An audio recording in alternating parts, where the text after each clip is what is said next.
नमस्कार, सोनाली किचन कट्टा या रेसिपी चॅनलवर तुम्हा सर्वांचं मनापासून स्वागत करते। तर एक वाटण अनेक भाज्या असा चटपटीत आपण आज सुक्या भाज्यांसाठी एक वाटण तयार करून ठेवणार आहोत। तुम्ही एक महिना सुद्धा हा स्टोर करून ठेवू शकता। त्यासाठी तुम्ही व्हिडिओ स्किप न करता बघा। व्हिडिओ आवडल्यास चॅनलला लाईक, शेअर, सबस्क्राइब करायला विसरू नका। खास आपण बॅचलर मुलांसाठी किंवा नोकरी वर्ग असतो त्यांना सकाळची घाई गडबड असते किंवा लहान मुलांना डब्यासाठी तुम्ही झटपट भाज्या तयार करून देऊ शकता। त्यासाठी आपण खास असं वाटण तयार करणार आहोत।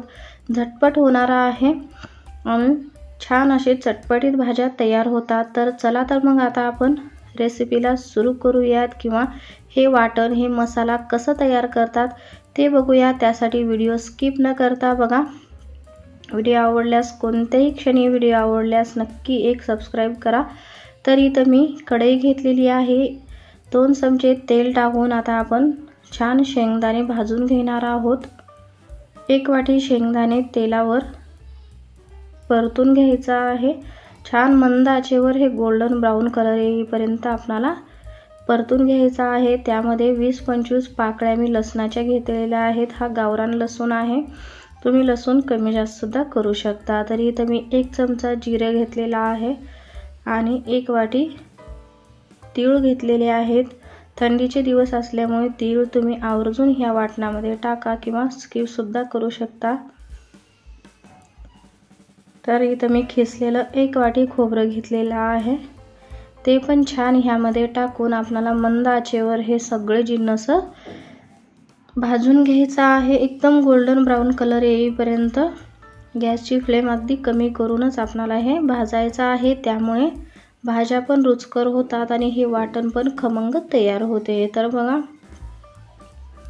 2-3 मिनिटात आपले हे जे जिन्नस टाकलेले आहे ते छान खरपूस रंग येईपर्यंत भाजून घेते आणि ह्यामध्ये आता आपल्याला सुके मसाले टाकायचे आहेत।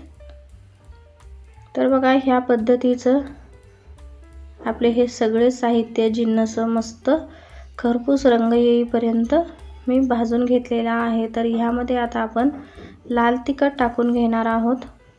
तर तुम्ही बिना लाल तिखटाचं सुद्धा बनवू शकता। चवीपुरतं मीठ टाकायचं तुम्ही ह्यामध्ये। जर तुम्हाला टाकायचं असेल तर धन्याची पावडर किंवा हळद असे हे सुके मसाले टाकून ठेवू शकता किंवा भाजी करताना सुद्धा टाकलं तरीही चालेल। तर हे मसाले टाकल्यावर 2-3 मिनिटं आपल्याला हे छान असं परतून घेऊन थंड करून घ्यायचं आहे। थंड केल्यावरच आपल्याला हे मिक्सरला वाटायचं आहे। बघा मी थंड करून घेतलेला आहे। छान सुक्क आपले हे सगळे पदार्थ सुट्टे झालेले आहेत। तर बघा थंड झाल्यावर एक मिक्सरचं भांडं, लहान मिक्सरचं भांडं घ्यायचं आणि त्यामध्ये हे सगळं वाटण टाकून मी छान असं बारीक वाटून घेणार आहोत। तर जास्त बारीक न वाटता असं जाडसर आपल्याला हा वाटण तयार करून घ्यायचा आहे। हे वाटण एकदम जाडसर वाटून आपण कोणत्याही यापासून भाज्या बनवू शकता। जसं की गवारीची शेंग किंवा घेवड्याची भाजी, वांग्याची भाजी, आपण सुक्का बटाटा अशा पद्धतीचे कोणतेही तुम्ही भाज्या बनवू शकता। तर ह्यामध्ये जर लाल मिरची जर टाकायचं नसेल तर तुम्ही स्किप सुद्धा करू शकता। असं सुक्क वाटण सुद्धा बनवून ठेवू शकता। बघा मस्त आपलं हे वाटण तयार झालेलं आहे। मस्त जाडसर तयार झालेलं आहे। चटपटीत वाटण तुम्ही हे वाटण असं सुद्धा खाऊ शकता। चपाती सोबत थोडंसं तेल टाकायचं आणि त्यामध्ये हे वाटण टाकून चपाती सोबत सुद्धा खाऊ शकता। खूप मस्त लागते, अगदी वेगळी टेस्ट लागते। तुम्ही नक्की ट्राय करून बघा।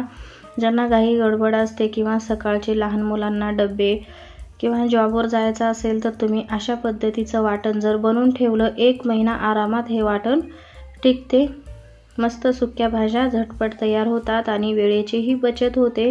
घाई गडबडीच्या वेळेस आपल्याला पटकन हा मसाला घेऊन 2-3 मिनिटातच आपली ही भाजी सुकी तयार होते। तर ही रेसिपी किंवा हे वाटण तुम्हाला कसं वाटलं किंवा तुम्ही नक्की बनवून बघा आणि कशी झाली मला कमेंट्स करून नक्की सांगा।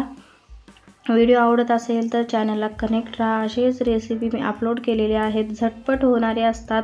साऊथ इंडियन, मराठवाड्याचे स्पेशल अशा अनेक रेसिपी माझ्या चॅनलवर मी अपलोड केलेले आहेत, नक्की जाऊन बघा. कशा झाल्या कमेंट्स करून नक्की सांगा. कोणत्याही क्षणी व्हिडिओ आवडला असेल तर चॅनलला सबस्क्राईब करायला विसरू नका. माझा नवीन चॅनल आहे, त्यामुळे एक लाईक आणि एक सबस्क्राईब नक्की करा. असेच नवनवीन व्हिडिओ पाहण्यासाठी साईडला दिलेल्या घंटीवर प्रेस करा, जेणेकरून माझे नवीन व्हिडिओ सगळ्यात आधी तुमच्यापर्यंत पोहोचतील.